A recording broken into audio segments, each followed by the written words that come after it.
the story of Ghostwire Tokyo is a somewhat interesting one. So basically, it puts us into the shoes of a young man named Akito who's caught up in an accident on his way to see his sister in the hospital. In all of this happening, a wraith spirit is also on the move, which is looking for a host before it disappears. It manages to find Akito's body, who at this present time is actually dead, but manages to bring him back to life. While doing this, Tokyo is starting to be engulfed by a mysterious fog, which is then invaded by otherworld spirits known as visitors in this game. And if anyone touches the fog, they basically disappear pretty much. Now, we come to know this wraith spirit's name as KK, oh, that's what he gave us anyway. And while he has his own agenda, they do come to a mutual agreement to stop the group who has caused this whole issue in the first place. Now, I could go on more about the story, but that's just going like the spoiler territory. But all that stuff I said is like literally the first hour of the game, pretty much, including cutscenes. Now, in terms of story pacing, it's split into 6 chapters, and I honestly thought that was a bit too short, but at the same time not too long. So I say this mainly because the first part of the game is somewhat decently fairly paced, not too rushed, but then when you come to the end of the game, so from like chapter 4 onwards, literally it's just you go straight for the finish line. And I felt finished so quick to the point it just didn't flesh out some of the characters too well. And if you want to get a better understanding of some of these characters, you actually have to do like some side quests just to see like, just pretty much to see what has happened to like all these characters and why it's happened to them, which obviously is a nice thing to do. But honestly, I felt it was rushed at some points in part of the story, which didn't sit too well with me. But overall, the story was pretty good. Now, they do class this game as action adventure with a bit of horror elements, and the horror elements are they're not really there. Like, you might have the odd jump scare here and there, but 9 out of 10 is literally just run and go pretty much and shooting more or less. So the horror element, yeah, as I said, it's somewhat there, but you barely see it. So people that are like somewhat jumpy, you won't really notice it that much. However, the game is a bit dank, I would say, because there are certain parts I was thinking like, oh, what the hell is actually happening right now? And not meaning like as in like it was bad, it was just like, dude, what the fuck is this shit, man? That's how I can explain it pretty much. So overall, the story for the game is an interesting concept, which I guess it don't really suffer from like pacing issues, but it definitely did feel like certain parts of the story was rushed a bit. But yeah, story wise, it's super easy to follow. So it's, I would say nothing out of the ordinary, because yeah, it's really out of the ordinary in this game, but it's not to the point where your brain's fried from like what's all going on in the story pretty much. Now, in terms of movement, Ghostwire Tokyo comes close to most first-person perspective action-adventure games like Dying Light and Mirror's Edge. You can pretty much climb up everything in the game, including barbed wire fences, which I don't know why, but whatever. But to expand on this, we have the ability that we can obtain in the game, which allows us to spawn a Tengu, which allows us to hook onto it and basically reach greater heights within the city. So it makes it easier for traversing the whole area. If anything, it makes it much better in my opinion. Now, with that said, there are a few issues that I've run into this. Basically, is that with these types of games, there's always going to be bound to have some sort of glitch or anything. And my issue that I had was basically being stuck between a tree and a wall, and it happened like a few times. I managed to escape one time, but most times I couldn't even escape, and I basically had to like fast travel somewhere else, which is kind of annoying because I was like in the process of like doing the collectibles and stuff, and you have to run back down there again, face some enemies and yada yada yada. But you know, it's not too major, but it does get a bit tedious at times. Maybe they can fix this by just adjusting where some of the trees are, because some of them are actually too close to the walls. As combat in the game, it is somewhat underwhelming, and I say this mainly because you're limited to pretty much 4 types of attacks that you can do. 3 of them being basically elemental attacks: wind, water and fire, and then your 4th one being a bow and an arrow.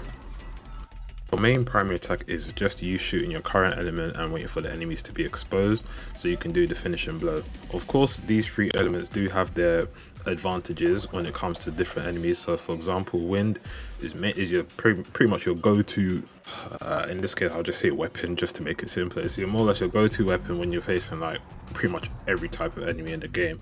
It doesn't deal too much damage, but at the same time you can mow them down. You can charge it up so it can do multiple hits without you having to keep spamming the shoot button for it.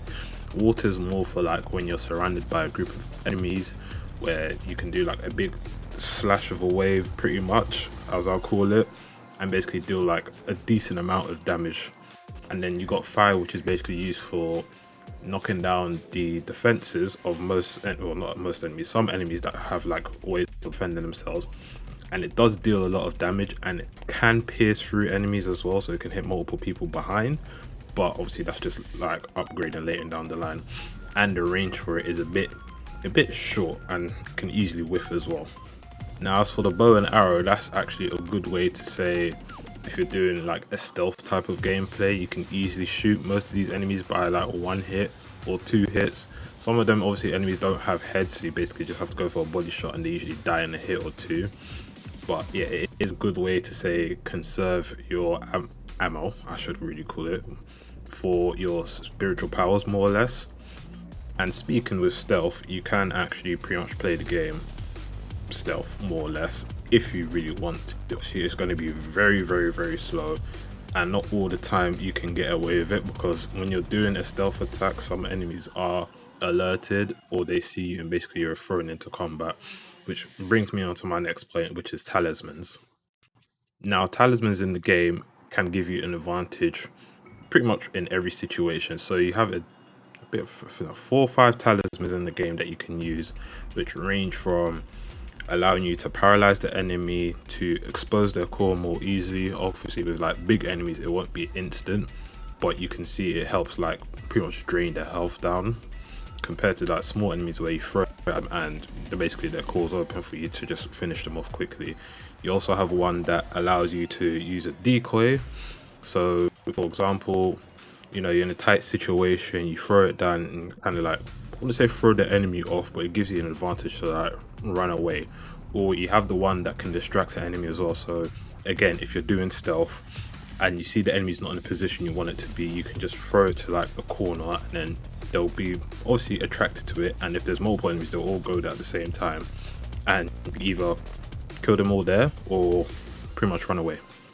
So in that regard, the gameplay is not too bad, but at the same time it's not too great either. It's in that middle ground, which, you know, I was kind of expecting a bit more from the gameplay aspects, but at the same time I'm not like too disappointed. You know, I actually was somewhat satisfied with what I was given, pretty much.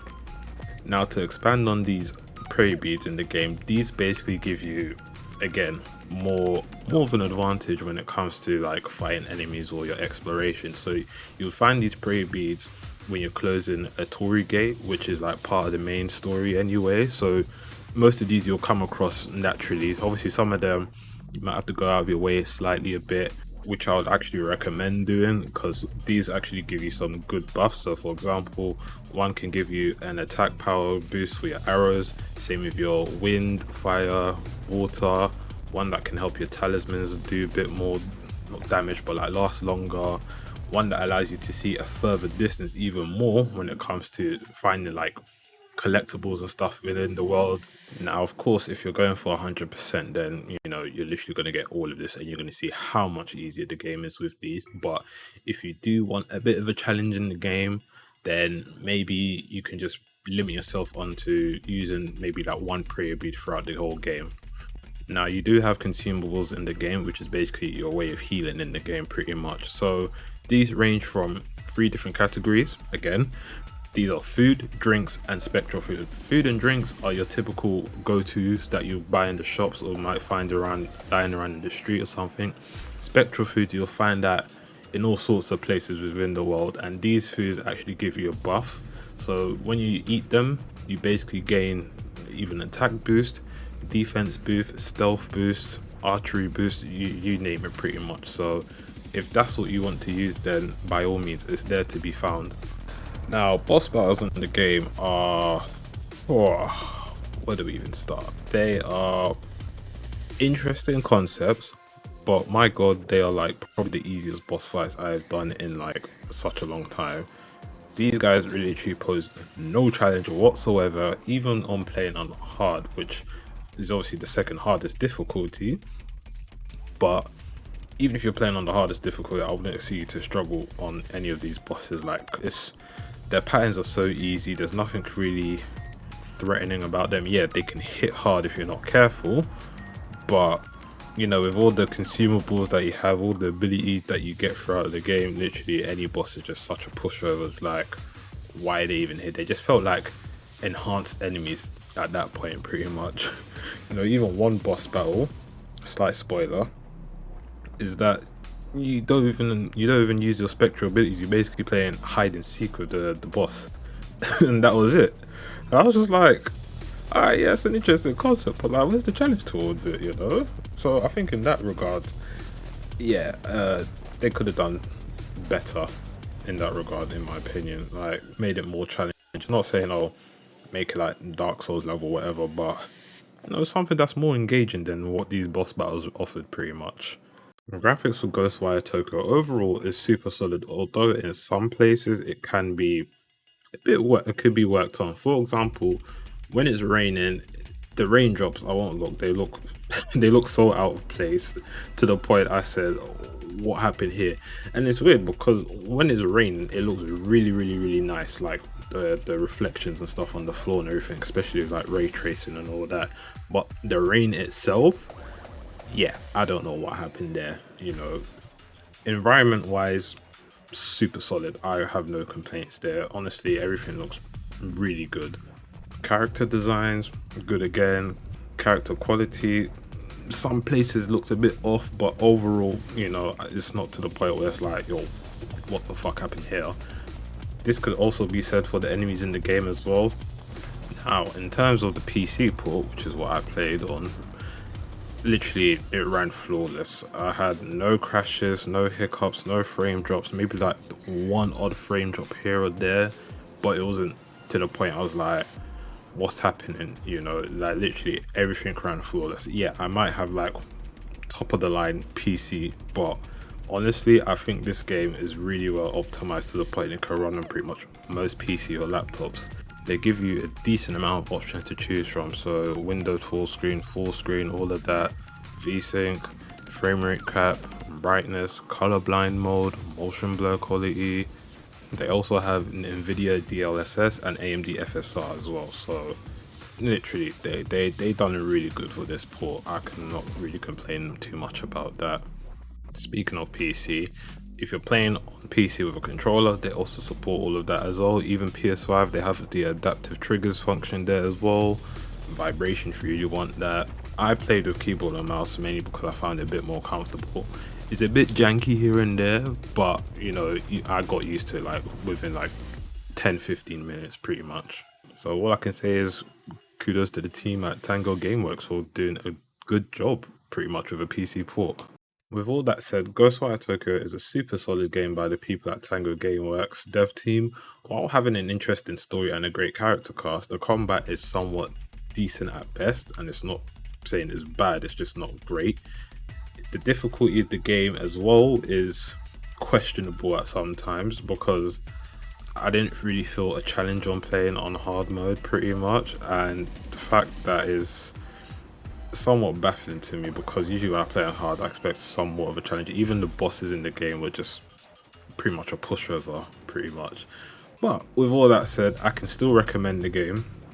So if you're into like first person action adventure, this is the game pretty much for you. But the pricing for it, I don't know if it's a thing that you should buy straight away, but mainly because the replay value is not there. It's like once you finish the game, it's like, do you really want to go do all collectibles? Now if you're a trophy hunter and all that, by all means go for it. I done as much as I could in the game, but it's gotten to the point where it's like, what else am I doing? Yeah, you can do New Game Plus, but you pretty much have everything. You just steamroll through everything as usual. So with all that said, it's a game that I would recommend to buy, but maybe wait for a price drop as well. So yeah, I hope you enjoyed the review. If you did, you know, leave a like, leave a comment. If you've got any questions about the game that you want to ask, especially like if it comes to PC stuff, you know, shout me a message or anything and I'll try and respond. And with all that said, I'll see you guys later.